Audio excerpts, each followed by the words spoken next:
വളരെ സന്തോഷം. വിശ്വാസത്തിൻ്റെ സംശയങ്ങൾ ദൂരീകരിക്കാനായിട്ട് നമ്മൾ ഈ ഒരു സമയം ചെലവഴിക്കുന്നു എന്നറിയുന്നതിൽ. ഞാൻ ഇരിഞ്ഞാലക്കുട രൂപതയുടെ മതബോധന ഡയറക്ടറായിരുന്നു 7 വർഷം. 5 വർഷം അതിൻ്റെ മെയിനായിട്ടും 2 വർഷം അവിടുത്തെ സഹായിയായിട്ട് അവിടെ ഒരുമിച്ചുണ്ടായിരുന്നു. മാത്രമല്ല സിറോ മലബാർ സഭയുടെ വിശ്വാസ പാഠാവലി തയ്യാറാക്കുന്നതിൽ ഞാൻ അതിൻ്റെ ഒരു ഭാഗമായിരുന്നു. അപ്പം അതുകൊണ്ട് തന്നെ യുവജനങ്ങളും കുട്ടികളും ഒക്കെ ഇന്നത്തെ ഒരു കാലഘട്ടത്തിൽ നേരിടുന്ന വെല്ലുവിളികളെ ഞങ്ങളൊക്കെ ഈ ഒരു ചർച്ചാ വിഷയമാക്കി മാറ്റാറുണ്ട്. മക്കളെ, നിങ്ങൾക്ക് എന്തെങ്കിലും സംശയങ്ങൾ അതുമായി ബന്ധപ്പെട്ടതുണ്ടെങ്കിൽ തീർച്ചയായിട്ടും നമുക്ക് ആ ഒരു വിഷയത്തെക്കുറിച്ച് ഈ ഒരു എപ്പിസോഡിൽ നമുക്കൊന്ന് കാണാനായിട്ട് ശ്രമിക്കാം. എന്ത് പറയുന്നു? എന്നും ദിവ്യബലിയിലൊക്കെ പങ്കെടുക്കണവരാണ്. പിന്നെ വീട്ടിലായാലും വിശുദ്ധ കുർബാന എന്നും മുടങ്ങാതെ അതിലും പങ്കെടുക്കും. നമ്മൾ ചെറുപ്പം തൊട്ടേ വേദപാഠം പഠിച്ചിട്ടുള്ളവരാണ്. എന്നാലും നമ്മുടെ ആ ഒരു വിശ്വാസം അതിൻ്റെ പരിപൂർണതയിൽ എത്തിയിട്ടുണ്ടോ എന്ന് ചോദിച്ചാൽ അത് നമുക്കിപ്പോഴും അത്ര ക്ലാരിറ്റി അല്ല. അപ്പം ആ വിശ്വാസത്തിനെ ഒന്നും കൂടി ആഴപ്പെടുത്താൻ നമുക്ക് എന്ത് ചെയ്യാൻ പറ്റും? ഓക്കെ, വെരി ഗുഡ്, നല്ല ക്വസ്റ്റ്യൻ. എന്തായിരുന്നു പേര്? അനീനയുടെ ചോദ്യം നമ്മുടെ വീടിൻ്റെ അകത്തളങ്ങളിൽ ഒരു സേഫായിട്ടുള്ള സർക്കിളിൽ നിന്നുകൊണ്ട് വിശ്വാസം ജീവിക്കാനായിട്ട് നമുക്ക് ആർക്കും പ്രയാസമില്ല. എല്ലാ ദിവസവും പള്ളിയിൽ പോകാൻ സാധ്യതയുണ്ടെങ്കിൽ പോകണം, അല്ലെങ്കിൽ ഞായറാഴ്ച നിർബന്ധമായിട്ട് പോകണം. വൈകുന്നേരങ്ങളിലെ കുടുംബ പ്രാർത്ഥന നമ്മുടെ കുടുംബങ്ങളിൽ നിർബന്ധമായിട്ടുണ്ട്. എന്നാൽ ഇത് വിട്ട് ഇവിടെ നിന്ന് പുറത്തേക്ക് കടന്നാൽ, ചിലപ്പോൾ കേരളം വിട്ട് വേറെ സ്ഥലത്തേക്ക് പോയി കഴിഞ്ഞാൽ ഇത്തരം ആ ഒരു നമ്മൾ പരിശീലിച്ച കാര്യങ്ങൾ ജീവിക്കാനായുള്ള സാഹചര്യം നമുക്ക് ലഭിക്കുന്നുണ്ടോ? മാത്രമല്ല ഒരു ബോധ്യത്തിൽ നിന്ന് ഇത്തരം കാര്യങ്ങളിലേക്ക് വരാനായിട്ട് നമുക്ക് കഴിയുന്നുണ്ടോ എന്നുള്ളത് വളരെ പ്രസക്തമായൊരു ചോദ്യം തന്നെയാണ്. യുകാറ്റ് അങ്ങനെ പുസ്തകത്തെക്കുറിച്ച് കേട്ടിട്ടുണ്ടോ?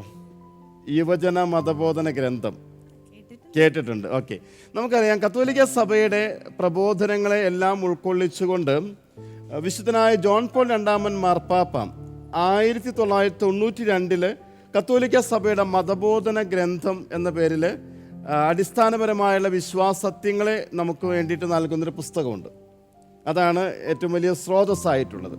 എന്നാൽ അത് നമുക്കറിയാം 2865 പാരഗ്രാഫുകളിലായിട്ട് 4 ഭാഗമായിട്ട് നാം എന്ത് വിശ്വസിക്കുന്നു, ഈ വിശ്വാസം എങ്ങനെ ആഘോഷിക്കുന്നു, ഈ വിശ്വാസമുള്ള സമൂഹം എങ്ങനെ ജീവിക്കുന്നു, ഈ വിശ്വാസമുള്ള സമൂഹം എങ്ങനെ പ്രാർത്ഥിക്കുന്നു, ഇങ്ങനെ 4 പില്ലേഴ്സായിട്ടാണ് ഈ കത്തോലിക്ക സഭയുടെ മതബോധന ഗ്രന്ഥമുള്ളത്. പക്ഷേ യുവജനങ്ങൾക്ക്, നിങ്ങളെപ്പോലുള്ളവർക്ക് അത് വായിക്കുമ്പോൾ അല്പം കട്ടിയാണെങ്കിലോ എന്ന് വിചാരിച്ച് 2011 ബെനഡിക്ട് 16 മാർപ്പാപ്പ അദ്ദേഹത്തിൻ്റെ പ്രത്യേകമായ താല്പര്യപ്രകാരം യുവജനങ്ങൾക്ക് വേണ്ടിയിട്ട് ഇറക്കിയിട്ടുള്ള ഒരു പ്രബോധന ഗ്രന്ഥമാണ് യുകാറ്റ്, യൂത്ത് കാറ്റഗിസം. അതിൻ്റെ അബ്രിവേഷനാണത്.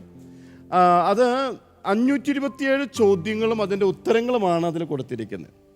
അപ്പം അതിൽ പറയുന്നുണ്ട്, അതായത് അതിൻ്റെ ആമുഖത്തിൽ ബെനഡിക്ട് പാപ്പ പറയുന്നുണ്ട്, ഒരു സംഗീതജ്ഞൻ അവൻ ഉപയോഗിക്കുന്ന സംഗീത ഉപകരണത്തെ അറിയുന്നത് പോലെ, ഒരു കമ്പ്യൂട്ടർ വിദഗ്ധൻ, ഒരു IT വിദഗ്ധൻ അവൻ്റെ പ്രവർത്തന മേഖലയായ കമ്പ്യൂട്ടറിനെ കുറിച്ച് അറിയുന്നത് പോലെ ഒരു വിശ്വാസി അവൻ്റെ വിശ്വാസം എന്താണ് എന്നറിയണം.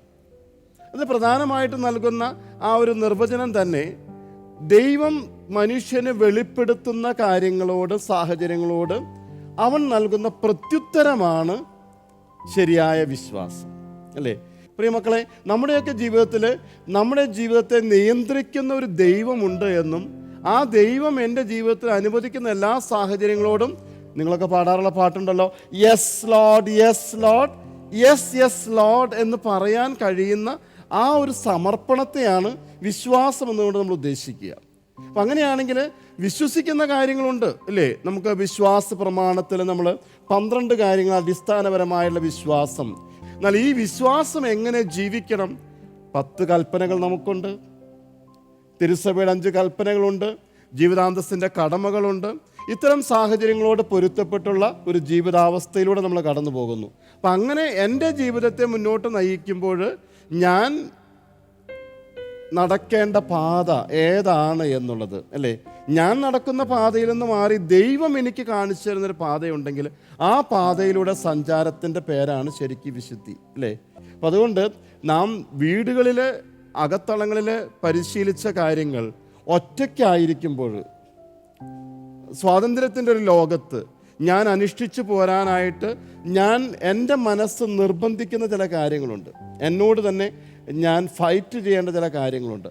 അത്തരത്തിലുള്ള ഒരു നിയന്ത്രണ രേഖയിലൂടെ ഞാൻ നടക്കുമ്പോൾ ദൈവം എനിക്ക് കാണിച്ചു തരുന്ന ആ ഒരു സ്വാതന്ത്ര്യത്തിൻ്റെ പാതയാണ് ആ നിയന്ത്രണ രേഖ എന്ന് തിരിച്ചറിയുന്നിടത്ത് നമ്മുടെ വിശ്വാസത്തിൻ്റെ ആ ഒരു ആഴം നമുക്ക് ബോധ്യപ്പെടാനായിട്ട് സാധിക്കും. ഹെബ്രായ ലേഖനം നമുക്കെല്ലാവരും എപ്പോഴും പറയുന്നൊരു നിർവചനമുണ്ട് അല്ലേ? 11-ാം അധ്യായത്തിൻ്റെ 1-ാമത്തെ വചനം, കാണപ്പെടാത്തവ ഉണ്ടെന്നും പ്രത്യാശിക്കുന്നവ ലഭിക്കുമെന്ന ഉറപ്പുമാണ് വിശ്വാസമെന്ന് നമ്മൾ പഠിച്ചിട്ടുള്ളൊരു ഡെഫിനിഷനാണ്. അതിൻ്റെക്കാൾ അപ്പുറത്തേക്ക് നമ്മെ നയിക്കുന്ന ഈ യുക്യാറ്റ്, അത് നിങ്ങളൊന്ന് വായിക്കുന്നത് നല്ലതാണ്. ആ യുക്യാറ്റ് നമുക്ക് നൽകുന്ന നിർദ്ദേശങ്ങൾ, ആ ഒരു സജഷൻസ് നമ്മുടെ ജീവിതത്തിൽ ഉൾക്കൊള്ളാനുള്ള ധീരത കൂടി നമുക്കുണ്ടാകട്ടെ.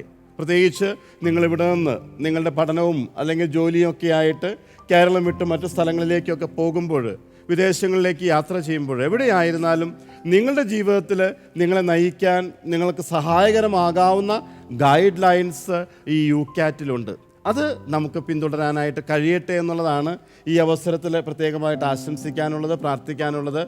നിങ്ങളുടെ മുൻപിൽ തുറന്നു കിടക്കുന്ന വിശാലമായൊരു ലോകത്ത് നിങ്ങളെ തന്നെ നിയന്ത്രിക്കുന്ന ഒരു പാതയിലൂടെ സഞ്ചരിക്കാനുള്ള ധീരത നിങ്ങൾ കാണിക്കുന്നിടത്ത് നിങ്ങൾ വിശുദ്ധിയുടെ ആ ഒരു പരിമളം മറ്റുള്ളവർക്ക് പരത്തുന്ന ഒരു ജീവിതത്തിനുടമകളായി മാറും എന്നുള്ളൊരു സംശയമില്ല.